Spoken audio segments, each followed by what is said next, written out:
Hey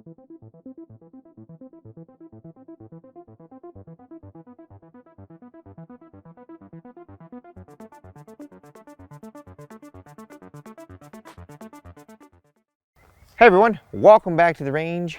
My name is Matt. Got a standard ammunition test today. We have some ammunition from Global Ordnance. This is their in-house brand 7.62x39.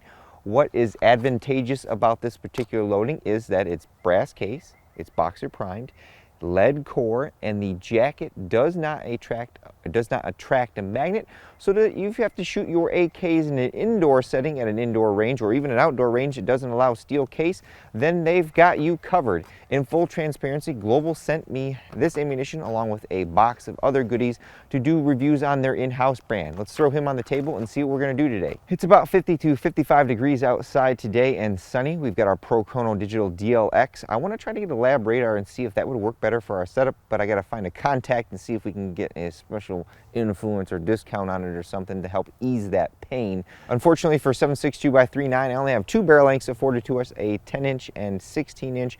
After we've collected our velocities, we're going to do a practical accuracy test. I have a lead sled, and I think we'll do 50 and maybe 100 yards with our 16-inch. We'll put a nice 16-power optic on there so that we can try to take me out of the equation and give you, a best case scenario. As always, we start with our shortest barrel length, and that is our M92 PAP SBR. I think this is actually the first short barrel rifle I made because Michigan only within the last 10 years has legalized SBRs.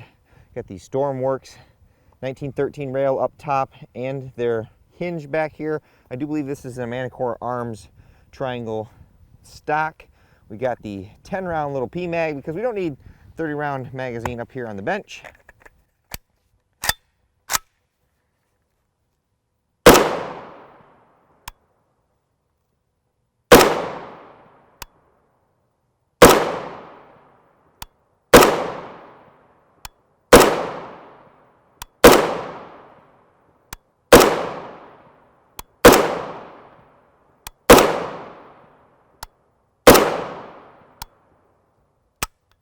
Not too bad. The JMAC Customs RRD4 does really good at controlling our muzzle rise on these short barrel weapons. And now for our 16-inch, this is our Palmetto State Armory GF3. Same gun that I did the 3,500 round torture test on. Probably even has more rounds through it now. Got another JMAC Customs RRD4 up front. Got an AKT trigger in here, Magpul furniture and stock, no name side rail with a Vortex crossfire that I took off the little Scorpion Evo. Help if I load the magazine the right way.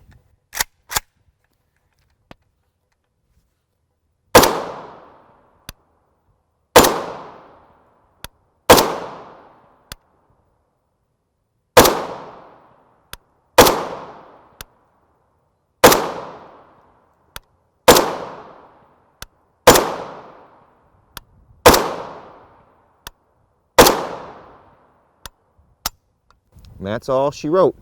I think I need to send this optic in because it keeps turning off on me while firing, and it's got a fresh battery in it. Here is our PPU brass case 7.62x39, 25 yards using our R.A.N.G.E Gen 2 with the primary arms first focal plane scope set to 18 power. All those zooms, Mr. Hootie Hoo.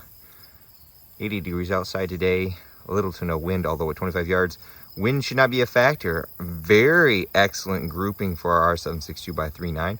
Best group was 0.609, 0.701, 0.937, 0.894 inches.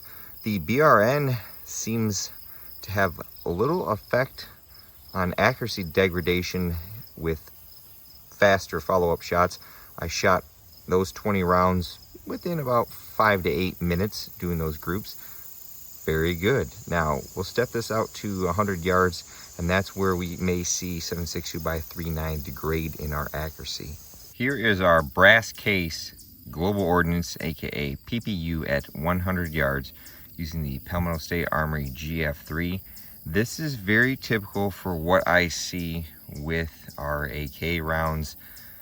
Only when I use subsonics did I get really good accuracy at 100 yards, but 2.503 inches is about 80 degrees outside today, minimal to no wind. We're in a lead sled with an 18 power primary arms, first focal plane scope. I can see this very clearly, and that's just what I get. Well, folks, there you have it. Our brass case 7.62x39mm from Global Ordnance, aka PPU, didn't do too bad. We're seeing velocities right in line with what we're seeing in our traditional steel case ammunition.